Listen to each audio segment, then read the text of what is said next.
Sampah antariksa memasuki atmosfer bumi hampir setiap hari. Para ahli di bumi melacak sebagian besar sampah ini. Sekitar 400 insiden seperti ini terjadi setiap tahun. Tapi, tidak semua puing antariksa dapat dilacak. Beberapa bagian satelit mungkin saja jatuh ke bumi. Alhasil, akan terjadi hujan meteor setiap malam. Sampah yang jatuh dari langit melaju sangat cepat dan menyebabkan kehancuran parah.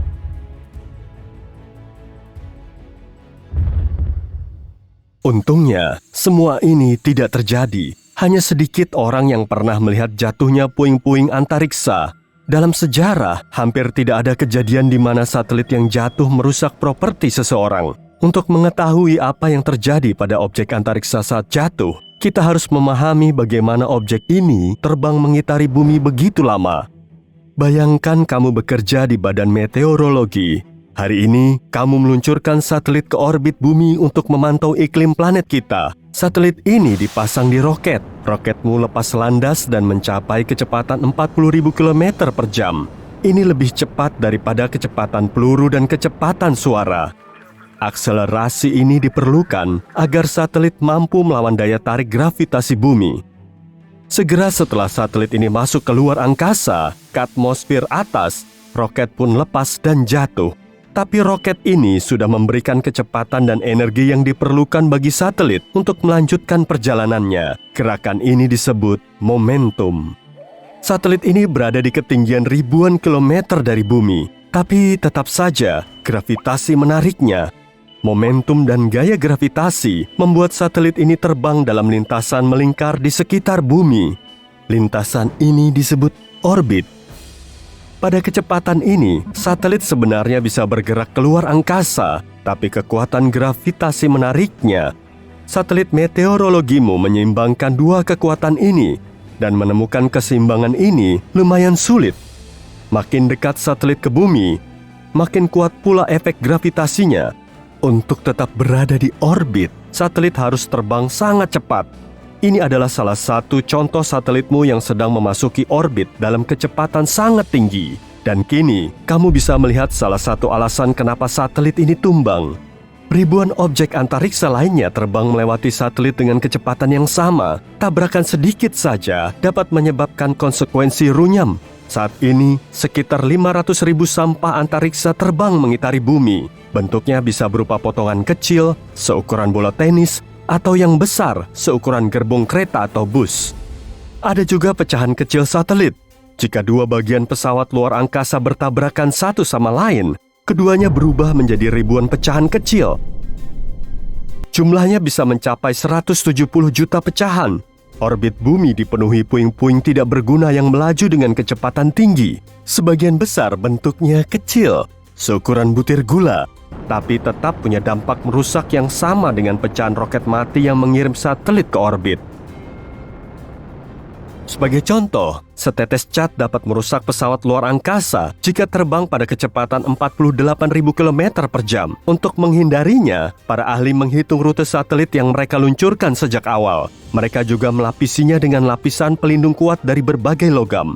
Makin banyak puing lain yang terbang mengitari bumi, makin sering juga kecelakaan terjadi. Dan makin banyak kecelakaan, makin banyak pula sampah muncul. Ini adalah lingkaran tanpa akhir. Tapi para ilmuwan mencoba mengembangkan strategi guna membersihkan orbit bumi. Penyebab kecelakaan berikutnya adalah matahari.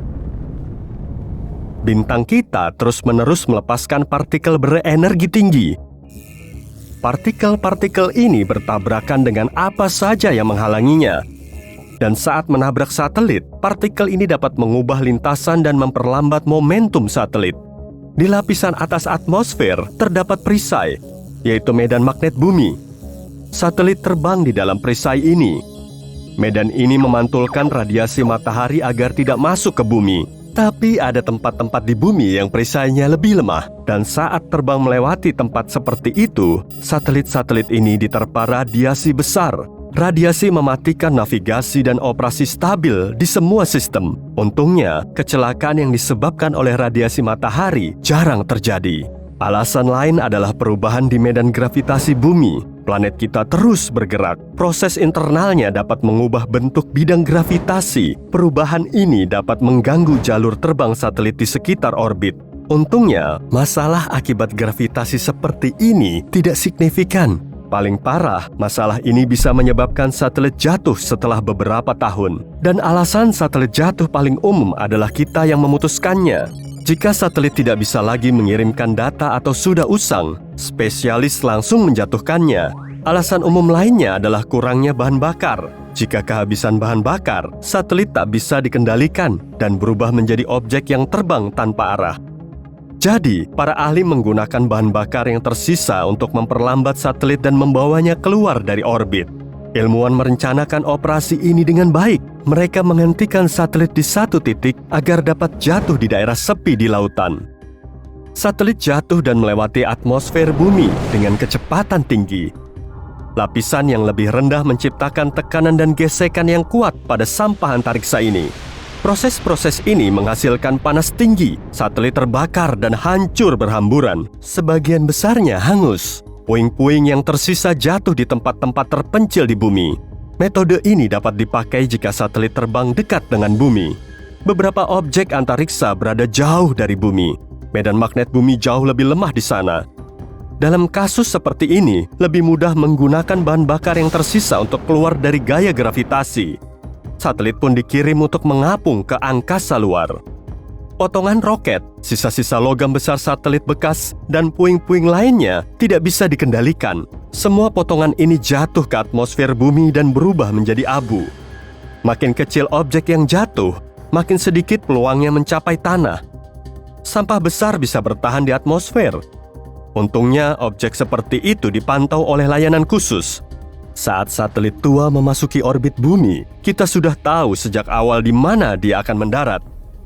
Dan kalau ada orang yang berada di wilayah itu, mereka akan dievakuasi, tapi ini jarang terjadi.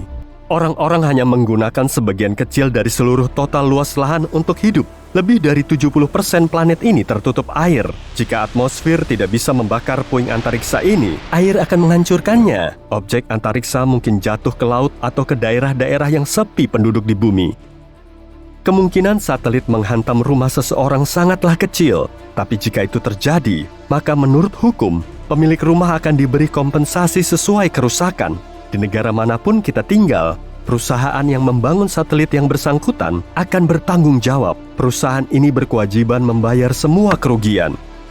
Sampah antariksa yang jatuh punya lokasi favorit. Tempat ini bahkan disebut kuburan satelit. Point Nemo adalah tempat spesial di samudera dunia yang paling jauh dari dataran manapun di bumi. Tempat itu sangat sulit dijangkau dan keluar dari sana juga sama sulitnya.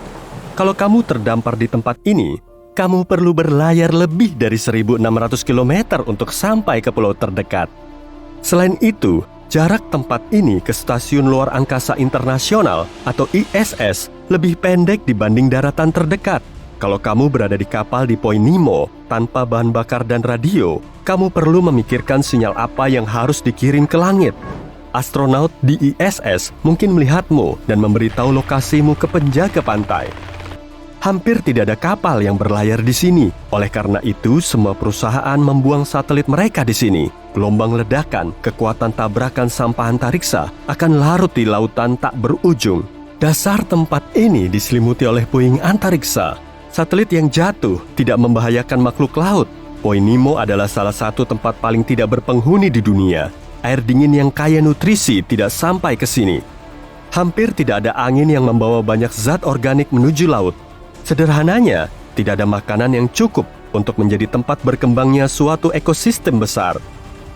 Saat ini, satelit terus berjatuhan di Point Nemo dan perlahan tenggelam ke dasar laut.